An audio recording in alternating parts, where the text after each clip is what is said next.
let's do some linear equations. And you're going to tell me how to do this problem. How do we start?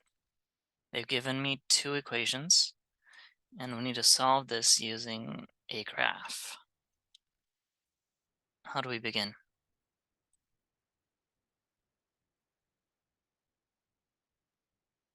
No? Nothing? We just graph it, right? It says use a graph, so we're just going to straight up graph this.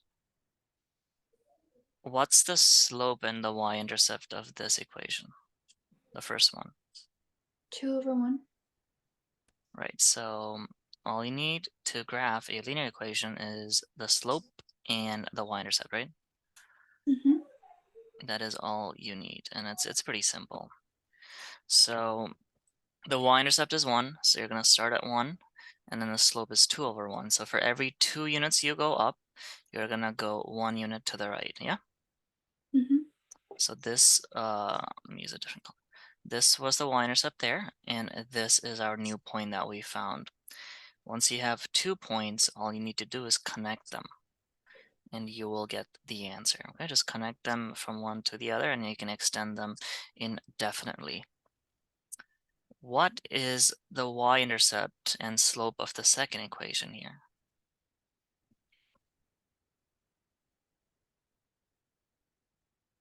The y-intercept is unknown. Yeah, so the second equation there is not in the standard form. It's not in the y equals mx plus b form. So let's change that. So we have, so we want to write this in terms of y. How do I solve this equation for y? We need to do something on both sides, I guess. Well, you want to subtract x, right? So Mm-hmm. you get something like this. 2y equals negative x minus 8. Now what do we do on both sides? Divide by 2. Right. And when you do this, in this unit, what you want to do is divide them individually. So we're going to divide x by 2, or in other words, we can write this as negative 1 over 2x, yeah? Mm-hmm. And what's negative 8 over 2? -4. Yeah. So here you want to divide them individually, and it's best if you write this in this form, like this. You could absolutely do negative x over 2, but writing it as a fraction tells you what the slope is. So we're going to start on the y-intercept, which is -4. 1, 2, 3, 4. That's going to be our first point. What's the slope?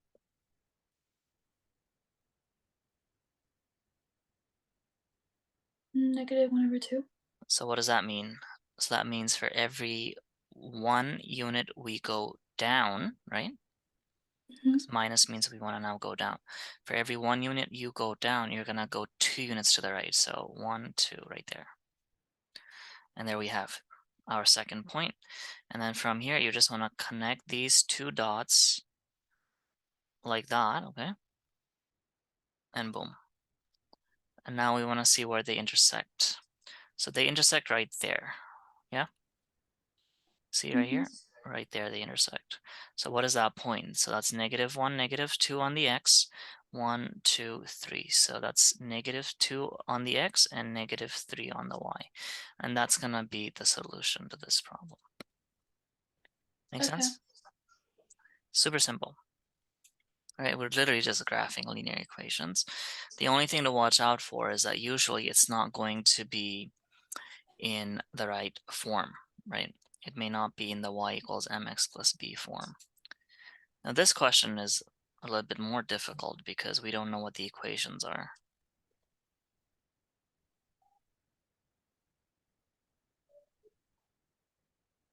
Okay, so she's going from somewhere, we can call this point K, okay? We can call this point K, Kitchener, and she's going to Smiths Falls. We can call that S. And we know this distance. What's the distance between these two cities? It's x. No, it's 450.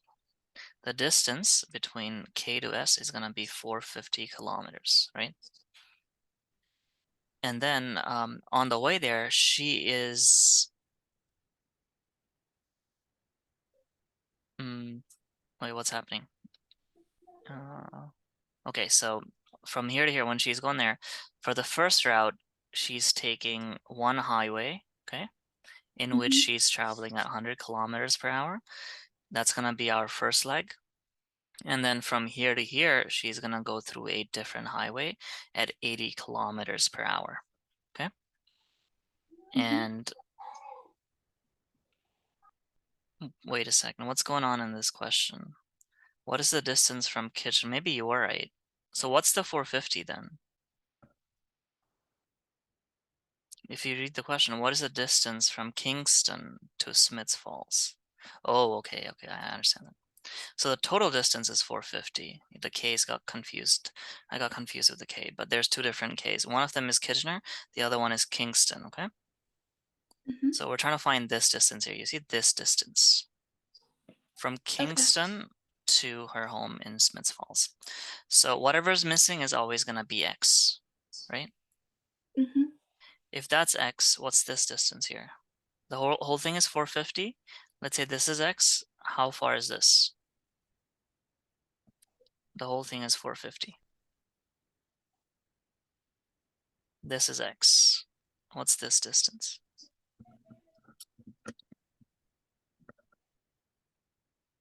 What if I make it easy? Let's say the whole thing is 10. This is 3. What is this?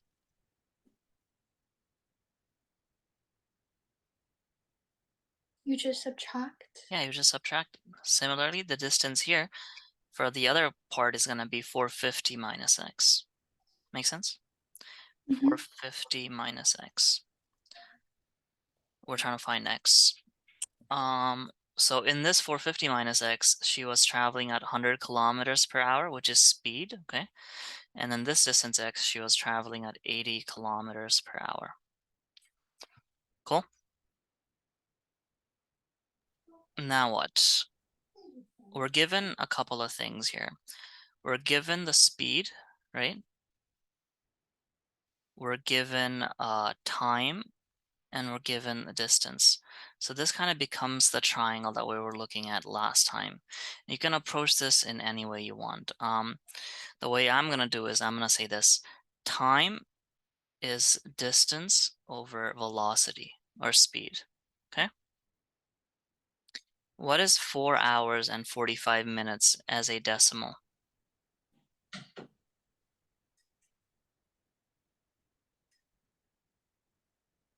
Like 4 hour 30 minutes would be 4.5 hours. What is 4 hours 45 minutes?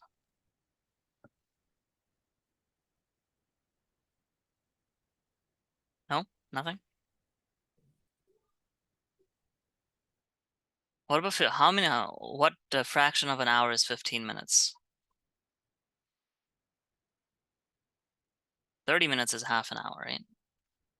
What fraction of an hour is 15 minutes?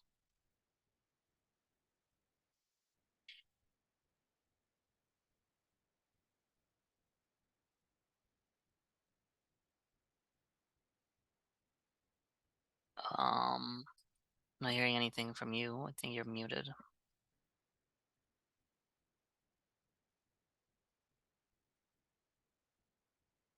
I'll be a quarter hours, right? 15 minutes is quarter hours. 30 minutes is half an hour. So that means 45 minutes is going to be 3/4 of an hour. What is 3/4 as a decimal?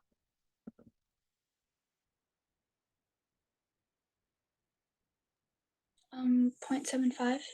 Right. So the time it took her is 4.75 hours, right? Time. Mhm. And that's equals to the distance. The distance in the first leg is 450 minus x. I'm using this formula here. Time is distance over speed or distance over velocity. And that speed was 100. Plus, right? Because we don't know how long it took here, but the time should add up to 4.75. What's the distance in the second leg? Well, it's x. And what's the speed? it's 80, and there we go. That's our equation. So the hard part here is coming to this step. Getting this step right is going to be pretty tricky. From here, it's not that hard. How do you solve this for x? It is a linear equation. What would be the first thing to do? We're trying to solve for x.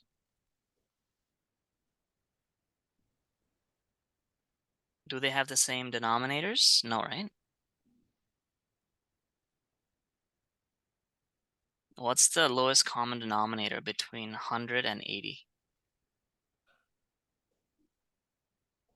Which is very similar to the LCD between 10 and 8.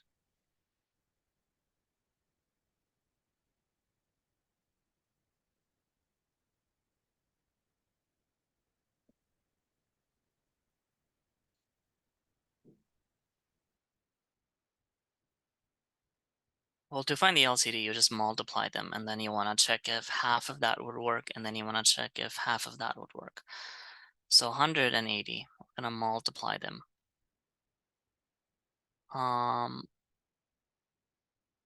Can dish the zeros, I guess.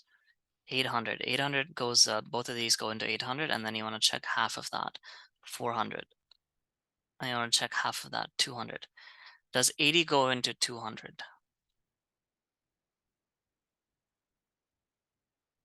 Is 200 divisible by 80? It's not. It's not, so that means our common denominator is 400, okay? Is Mm-hmm. this difficult? We're just trying No. to find the LCDs. This shouldn't be that hard. So we know the common denominator is 400, so we're going to multiply this by 5. And we're going to multiply this by 4. Cool? Like that. Mm-hmm. So we got 4.75 equals 1800 minus 4x plus 5x, and the common denominator is 400. Now what do we do on both sides? Or what's the next step? We're trying to solve for x.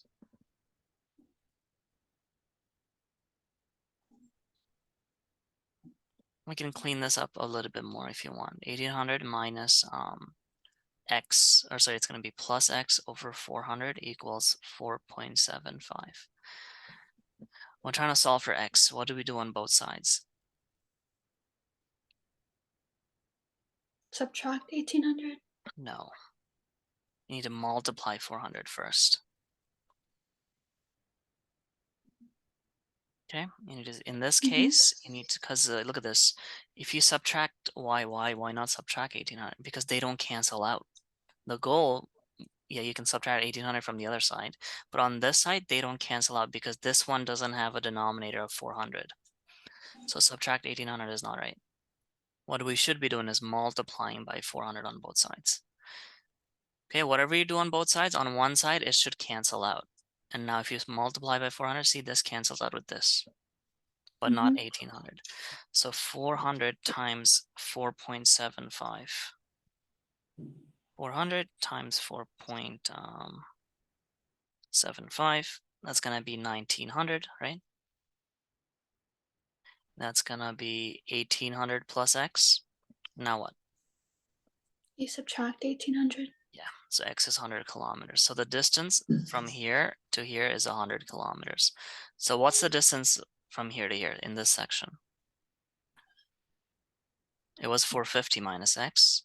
So it's gonna be 450 minus 100, which is gonna be 350. Cool? Mm-hmm. This one was tricky because this one requires you to know this idea here about time, distance, and speed. And then solving this isn't that bad, but coming up with this equation is going to be the hardest part. X minus 2 over 3 plus 2, or maybe let's make it different. Plus 4 equals 5. How do we solve this? Subtract 4. Yeah. What's next? Multiply by 3. Yeah, there we go.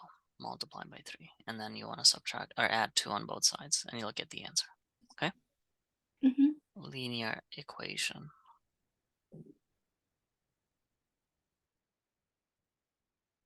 What did they do?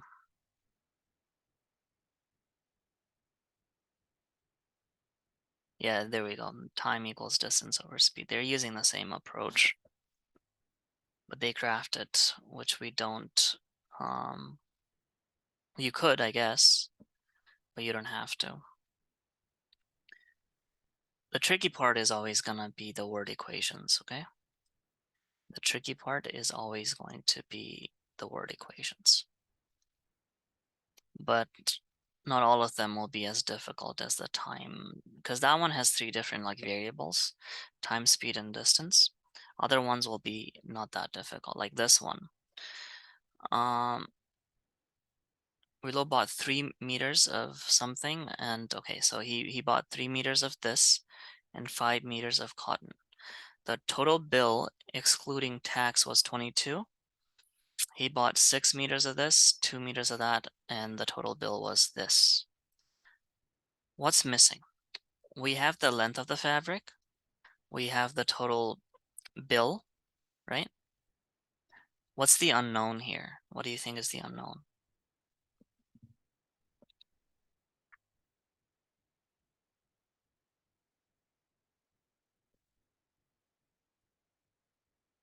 We don't know their prices, okay? Mm-hmm. We don't know what the price per meter of denim is, and we don't know what the price per meter of cotton is. Do you agree? So that's Uh-huh. gonna be your X, and that's gonna be your Y. Let's look at the first statement. 3 meters of denim. So he bought 3 meters. He paid X for it. We don't know what X is just yet. Plus, he bought 5 meters of cotton, which costs Y dollars, and the total bill was 22. There's our first equation. What's going to be our second equation? It's in this statement here.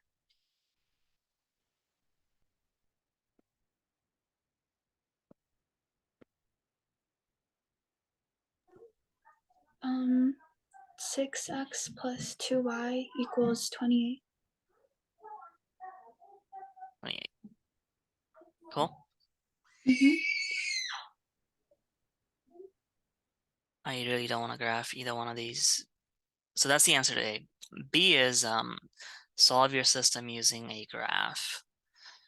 Now, why don't I want to graph these? Because they might not be nice numbers. Definitely not.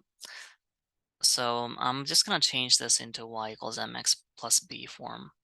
For the second one, it's going to end up becoming clean because 2 goes into 6. Like that. Subtract 6x and then divide both sides by 2.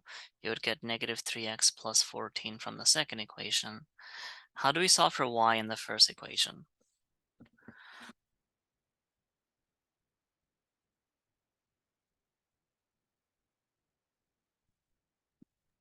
Subtract 3x. Yeah. So, and then you divide by 5. So y is going to be negative 5 or negative 3 over 5 x plus 22 over 5, right? And that's what we're supposed to graph. We don't really need anything else. Can toss this somewhere here. Let's try graphing the more difficult one first, get it out of the way. Yeah, this way I don't want to graph this because the y-intercept is not a nice number there. So 22 over 5, what's that? 4.4, I think. 22 divided by 5, that's 4.4. This one's gonna be tricky. So 1, 2, 3, 4. There's 5, okay? 4.4 is gonna be right in the middle, almost. It's gonna be slightly less than the middle of 4 and 5, okay? That's our y-intercept. Our slope is negative 3 over 5. So what does that mean? How do we get to the next point? You go down by 3 and then across by 5. Yeah, so 1, 2, 3, and then across by 5. You'll end up somewhere here, approximately, and then we can just connect the dots, right? Mm-hmm. Not that difficult. And then for the second one, is going to be way easier. You start at 14. So 4, 5, 6, 7, 8, 9, 10, 11, 12, 13, 14. So you want to start right there. And how do we get to the next point? Down by 3, across by 1. Yes, so 1, 2, 3 units here, across by 1. That's going to be our line. And then we're going to connect them.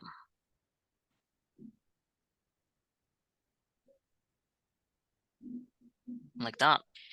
They are meeting right here. What's that point? That point is 2 on the x and 4 on the 4 on the x and 2 on the y. So 4 comma 2 is the solution. In the context of this problem, what does this mean? What's the interpretation of this point? We found our x and y. Do you remember what x was and what y was?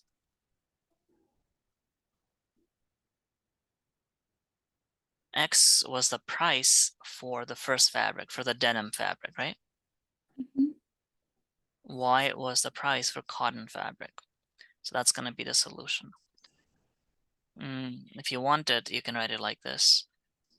Again, let's start doing this because math by itself is pretty robotic. What gives it its essence is the real life uses, right? So we can conclude, right? We can conclude that the denim fabric, denim costs $4 per meter, and the cotton costs how much per meter? $2. Yeah, and that's it, $2 per meter, and that's going to be our interpretation.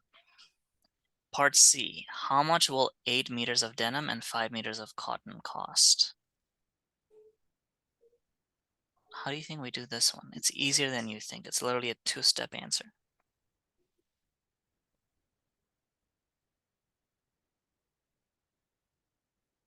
You just multiply by 8 and then by 5. Yeah, so we multiply the 4 by 8, so 8 times $4 for the first fabric, and for the second fabric, it's going to be 5 times $2. So 32 plus 10, $42, and you're done. Okay, Mhm. that one wasn't that bad.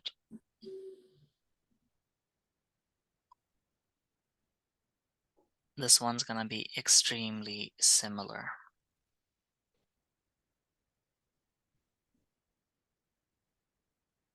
So total, there's 679 tickets, and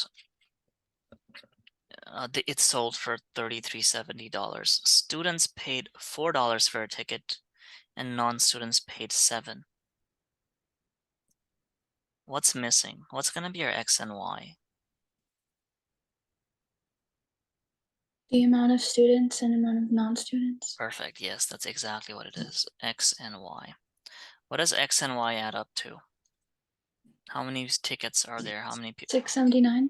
Yes. Okay, now this is the tricky part. What's the second equation?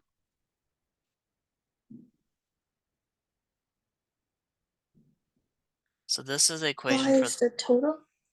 y is the total? No, 3370 would be the total. That goes on the right side.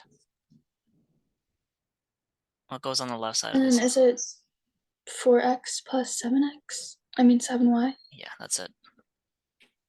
Now this question is stupid because it says graph this. How do you even graph this? Well, you could graph it, but you're going to be extremely imprecise because 679 is such a specific number. 3370. Let's try it, I guess. And I don't want to even try this because, well, we'll try it. Gotta struggle with it sometimes. If you get this problem on a test, do not graph this. But here it just says graph it, so I guess we're gonna graph it. The first equation is just y equals negative x plus 679. There's another way to do this, which we'll go into in about 2 minutes, which is gonna be the best way to do this, not this graphical way. Graphing is best, I guess, if the numbers are small. Like if this was like 8 or something, and if that was 12 or something, you can absolutely graph it. But the fact that we have to go all the way to 3000, no good. No good. Step 1, we're gonna figure out the scale. Like how much does one box represent? One box cannot represent 1 here, yeah? Because we need to go all the way to 3,370. What could be an appropriate scale here? How much should each box represent? Look at these numbers. What would you do?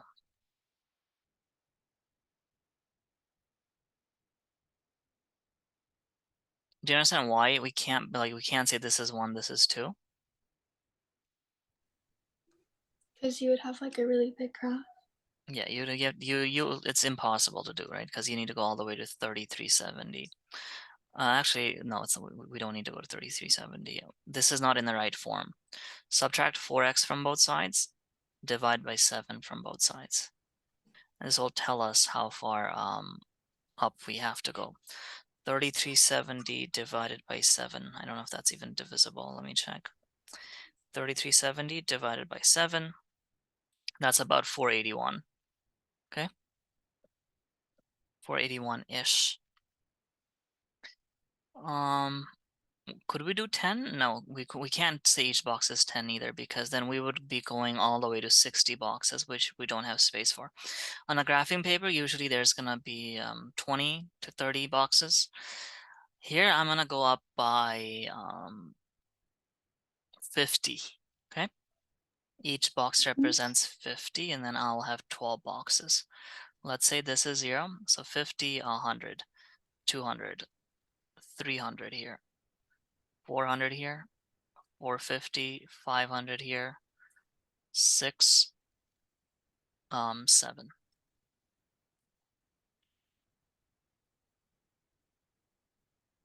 So we're gonna start off by, I guess we could do this one, 679.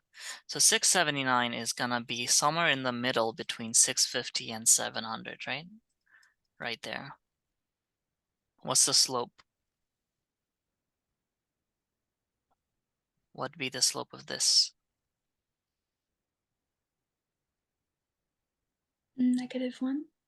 -1. So that means for every 1 unit you go down, you're gonna go 1 unit across. And it's gonna be extremely imprecise because it's just right there. And we don't have to be super precise about it because this was the question. Maybe even like that. So that's the first one. For the second one, we start at 481, which is gonna be somewhere in the middle of 450 and 500, okay? Which is why this question is stupid, but you never know. You could end up with a question like this on your test. That's why we're doing this. 481 will be slightly higher than the middle section of 450 to 500. And then our slope is -4/7. So 1, 2, 3, 4, 5, 6, 7. Like that. And then you just connect them. They're gonna meet off the paper somewhere there. And we can just say the fact that we don't have enough space is that the answer is somewhere here, okay? Mhm. What is that? That's about like 30-ish, 120, 30-ish on the X. And on the Y, we have about 450-ish. So that's the answer. Cool. Mhm. You will not get this, and this is not the correct answer here because this question is not practically doable by graph. But that would be the approximate answer to this question, and that's how you do it if they ask you to graph that.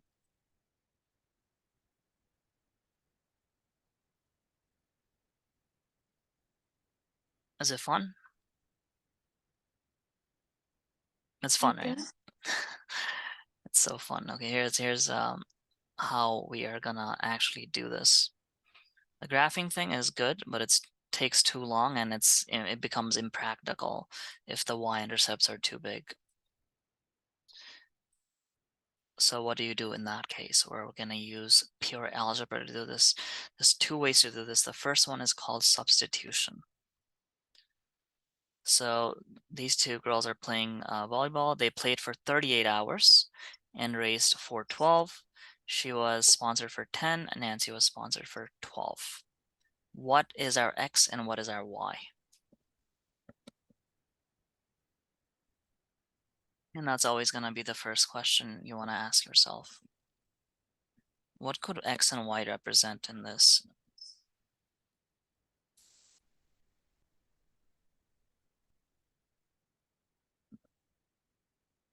Do we know how many hours Marla was playing volleyball? No. We know the total is 38 hours, right? But we don't know individually how much they played for. So that's gonna be our X and Y. I can write this down if you want.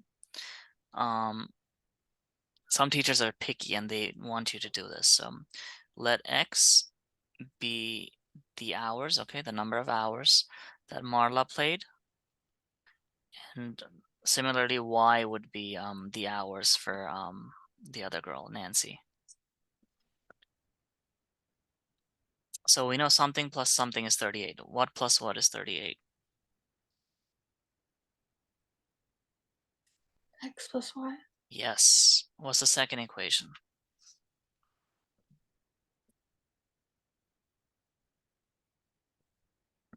10x plus 12y. Right. 10x plus 12y is going to be 412. Could we graph this? Yes, we could, but it's not going to be a good one, and we're not going to get the answer. We've talked about this before. Graphing is always imprecise. Algebraic is the way to go, but sometimes they will specifically ask you to graph it. Does not apply to this question. They have not told us to graph this. We're not going to bother. So now the question is, how do you solve these system? This is called a system of linear equations because we have two equations, two unknowns, okay? And the method that we're going to go through first is called substitution.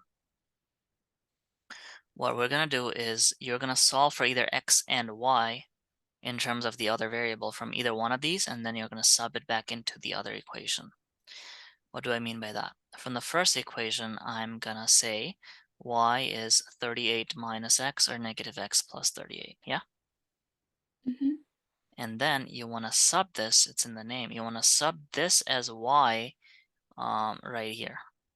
So that y, instead of writing y, you want to write 38 minus x. You want to substitute y as in terms of x.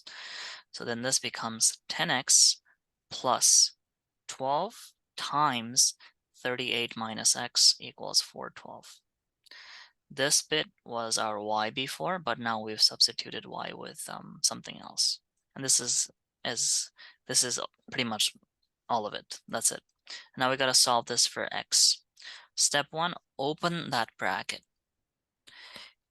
Because we have x's on the left side of the equation, we want to combine them.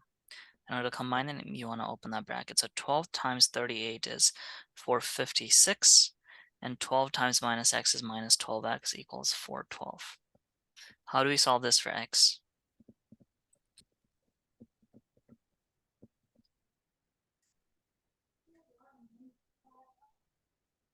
What do we do on both sides? Wait, I'm confused how you got 12x. Oh, good question, I guess. 38 minus x. 12, because when you're foiling this, the 12 applies to both of them, Oh, okay. right? So this is like 456, that's like minus 12x. Here's a good question now that you brought this up. What's x times x minus x squared if you open this bracket?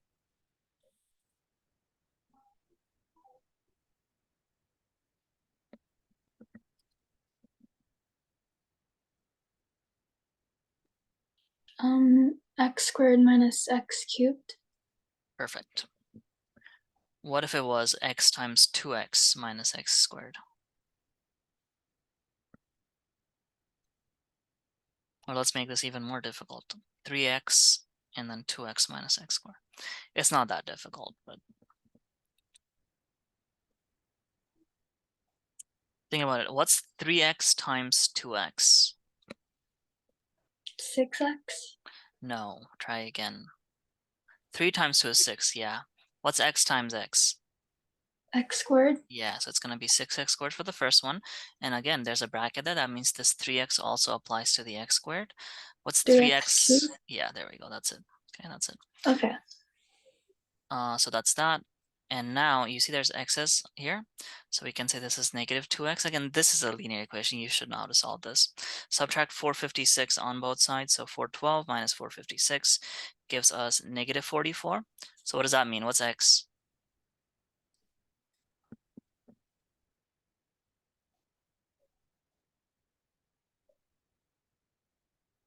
What's negative 44 over negative 2? Because we need to subtract. It's not subtract. Divide both sides by negative 2.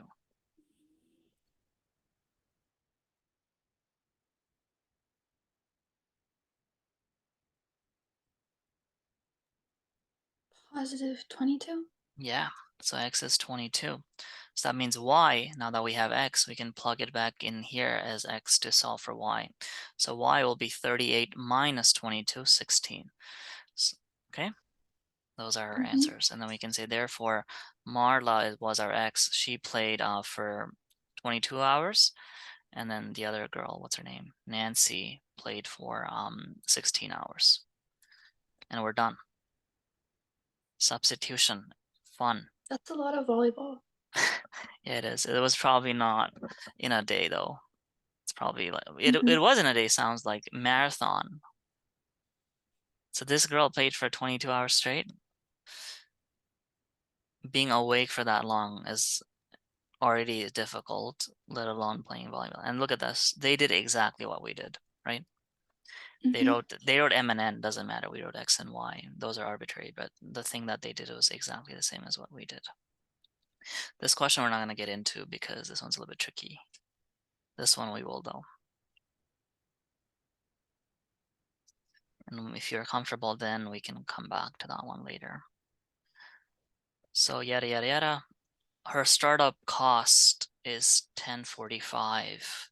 What is 1045? The y-intercept. Yeah, the y-intercept is 1045. She'll use about 50 cents in materials for each pair of pants. So this already tells you what X is. And she will charge $10 for each pair of pants.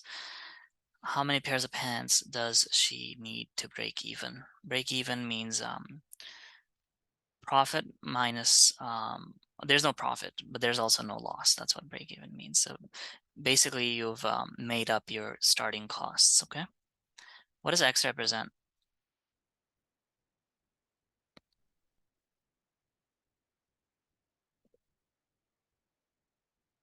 It's right here. What is X? The number of pants. Yeah, the number of pants. What is Y? Which is a little bit tricky.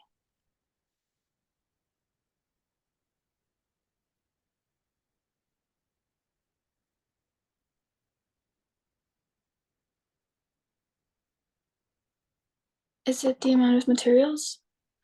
No. In this question, Y is going to be the money that she makes hemming pants. Okay? Mm-hmm. So what does that mean? That means we know she's Y doesn't even apply to this question actually. You could write an equation for Y using the second statement. So Y, so she's gonna earn 10x, right? You agree with that? Mm-hmm. But then for every one pair of pants, she's gonna lose 50 cents in materials like that. So Y would be the amount of money that she makes in this business. The fact that she needs to break even means how much does she have to earn? She basically has to recoup her initial costs. So Y is gonna be 1045. Okay? Mm-hmm. Y would be 1045. And there we go. Now this is a very simple linear equation. I know that you know how to solve this. Subtract, well, they're like terms, so just subtract them and then divide both sides by 9.5. So 1045 divided by 9.5. 110 is the answer. So she would need to hem $110 to break even. After that, it's all profit. Does it seem doable? 110 pants? Not really. Not in a day though, right? Like for me, usually it takes them a couple of days to do like one pair of pants. I wonder how much they can get through in a day. I don't know. But here's what this question means mathematically or graphically. Her starting cost is 1045, okay? Let's say this is 1045 on the Y, dollars. And this is the number Mm-hmm. of pants. So this line, anything below this line, she's losing money. If it touches this line, she's broken even. If she's above this line, she's made a profit. So if you look at this equation here, which it was y equals to that, which is y equals to 9.5x. If she doesn't hem any pants, hem, what does that mean? It just means to shorten it, by the way, okay? Like usually if you buy a pair of jeans, probably won't apply to you now, but maybe it does, I don't know. Eventually it's kind of difficult to find something that fits you perfectly. So what you do is you find something that fits you approximately or a design that you like, and then they can chop this off and it'll fit you. So that's what the hemming is. Costs about, actually it depends on the type of jeans. If it's just normal jeans, it's about 15 bucks right now, I think. Anyways, so if she doesn't hem anything, 0, 0. She doesn't earn any money, right? X is the number of jeans. Y is the money that she makes. Okay. 0, 0 if she doesn't do. And then 1, it's going to be 9.5. The slope of this is 9.5. The y-intercept is 0. So she's going to do this. The more pants she hems, the more money she's going to make. And eventually, at this point right now, here she's losing money. Okay, she's losing money. Right here, when they meet, that's the answer to this question. They've broken even. And anything above here, she's making a profit. And that's it. That's the idea behind this question. Okay. Make sense? Mm-hmm. Here we go. Now this one tells you you can't graph this, but I would like to graph this because the y-intercepts are pretty small. But again, graphing is the least efficient way to do this, unless you put them on Desmos or something. But usually they would want you to show your work. And you also kind of gotta learn how to do this by hand. You could absolutely get away with trying to Desmos this, but then doing that, you won't really learn anything. Okay, let's do this. This one's going to be a little bit more difficult than the last substitution problem, simply because of the fact that we're going to end up getting a fraction. So I'm going to turn both of them into their standard forms, okay? Or actually, you don't have to turn both of them. You have to turn one of them. Let's do it for the first guy. How do we solve this for y?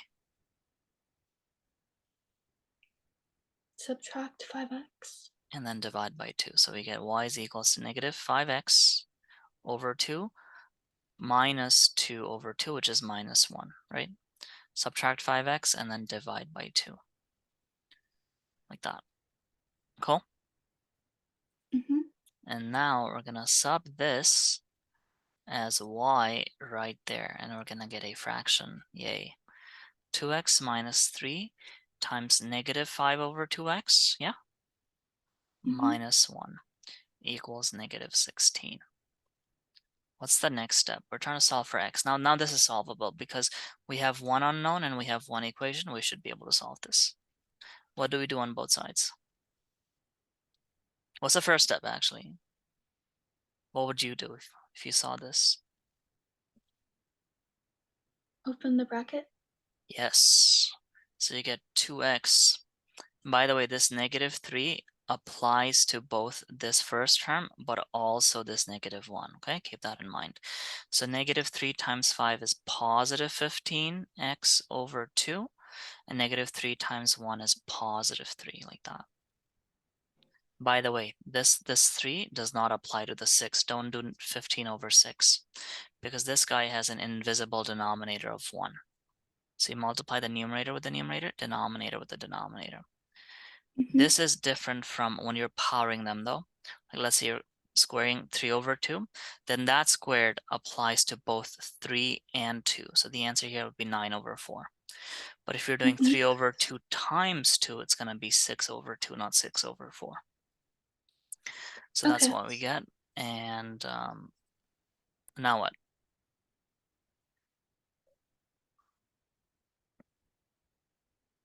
Subtract 3. Okay, so I'll give us negative 19. Then what?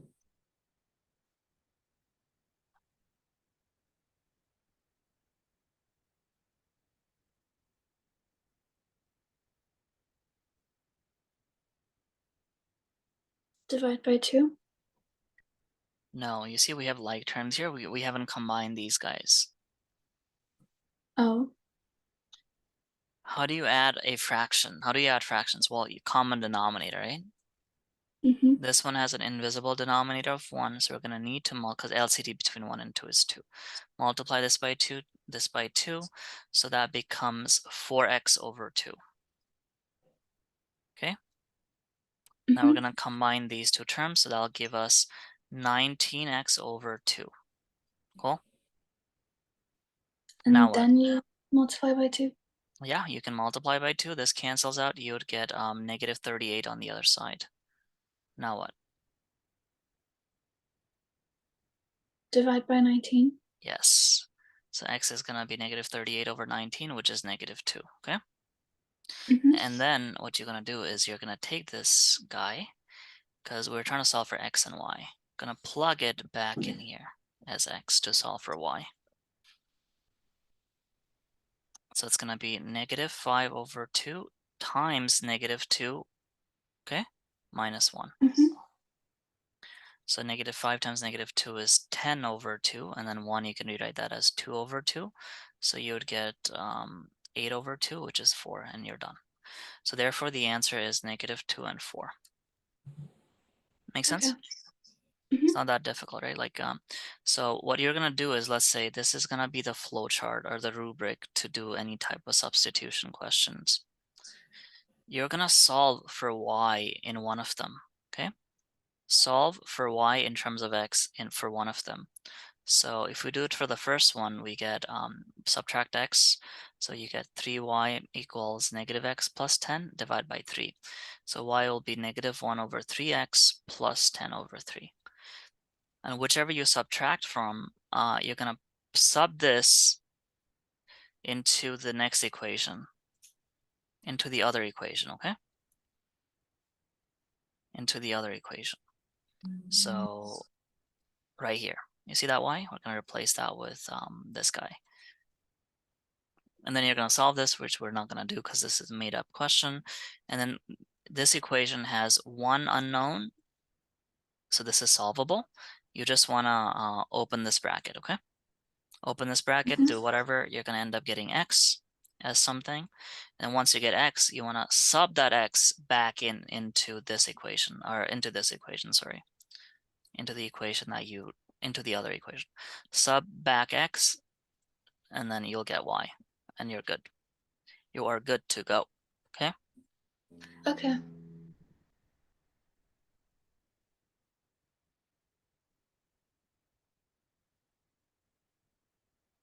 It's not that difficult. The math is not that difficult. Coming up with the equation is always going to be more difficult. Let's do some almond butter.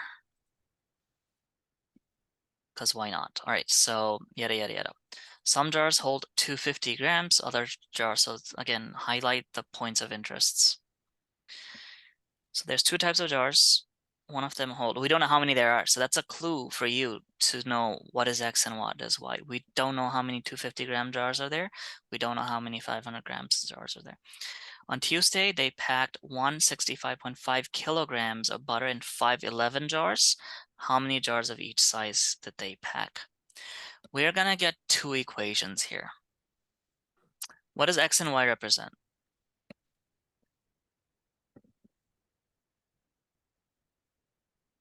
It is in the question itself.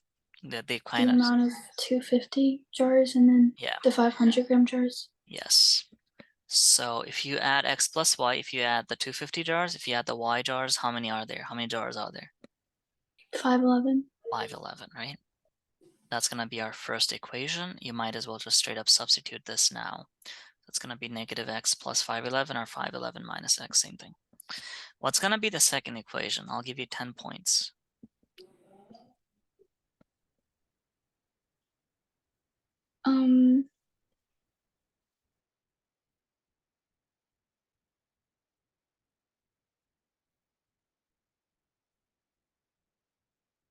I'll give you a hint as well. On the right side of this, you have 186.5.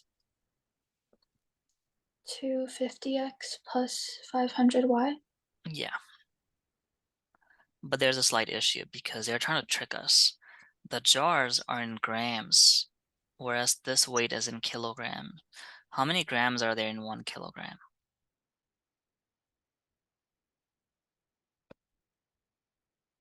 Kind of talked about this last time. Kilo Is it means 1,000? 1,000, yeah. Kilo means 10 power 3, which is 1,000. Okay? Mm-hmm. It goes like this. Kilo is 1,000, 10 power 3. And then you have mega. You don't have to know any of these, but they keep going. Mega, tera. What comes after tera? Peta. Okay, and it just keeps going. There's names for all these guys, but you don't have to worry about them yet. You'll Mm-hmm. worry about them if you take a science course. Maybe not grade 9 science. Eventually you will though. Grade 11 you'll see those things. Anyways, so they're trying to trick us. That was the point. Either we need to convert this kilogram into grams, or you can convert the grams into kilograms. To go from grams to kilograms, you divide by 1,000. So we're going to divide both these guys by 1,000 because on the right side we have it in kilograms. We could absolutely multiply this by 1,000 and change it to grams. They will both give you the same answer. So it's going to be 0.250x plus 0.500y or 0.5y equals 186.5. Did you understand why these are decimals now? Mm-hmm. It's because of the unit, the difference in the units. One of them is grams, one of them is kilograms. So you either got to convert everything to grams or convert everything to kilograms. So right now, these, this is good. This is in kilograms. And now we just do a substitution, the thing that we've been doing all day. So y is here. We're going to replace that with this. So 0.250x plus 0.5 times negative x plus 511 equals 186.5. What's the next step?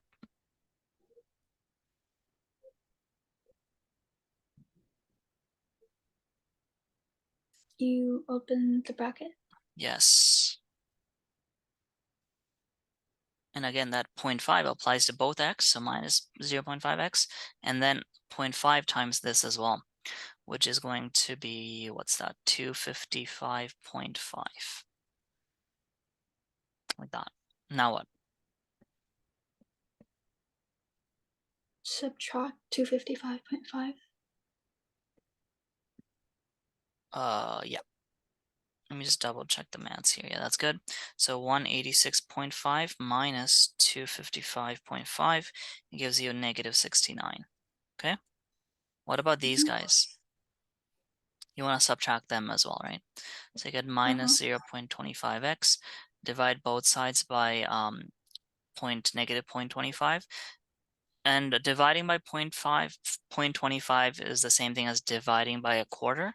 You can just multiply that by 4. X is, or you can just plug this in a calculator. X is 276. So the number of 250-gram jars is 276. And then we can solve this for y by plugging it back in here. So negative 276 plus 511. So y is 235. So there are 235 500-gram jars and 276 250-gram jars, and we are done. Cool. Mm-hmm. Yeah, it's not that bad. It's nothing like the log equations that we were doing.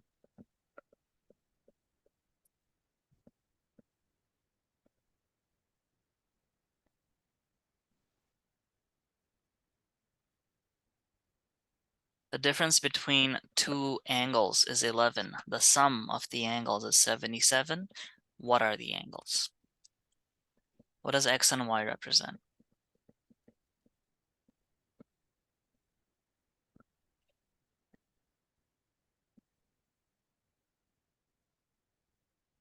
Well, x and y is always the thing that's missing, right? Do we know what angle 1 is? No, we don't. We just know there's sums and their differences. Yeah? Mm-hmm. So x is going to be our first angle. Let's say there's a triangle. Let's say this is x and this is y. And this one will be 180 minus both of them. So when you subtract one from the other, you get 11. And again, you can straight up solve this for either x or y, doesn't matter. We've been solving for x all day, so let's do that. Negative y is negative x plus 11. That means y multiply 1 on both sides. It'll be x minus 11. Okay? Mm-hmm. What's the second equation?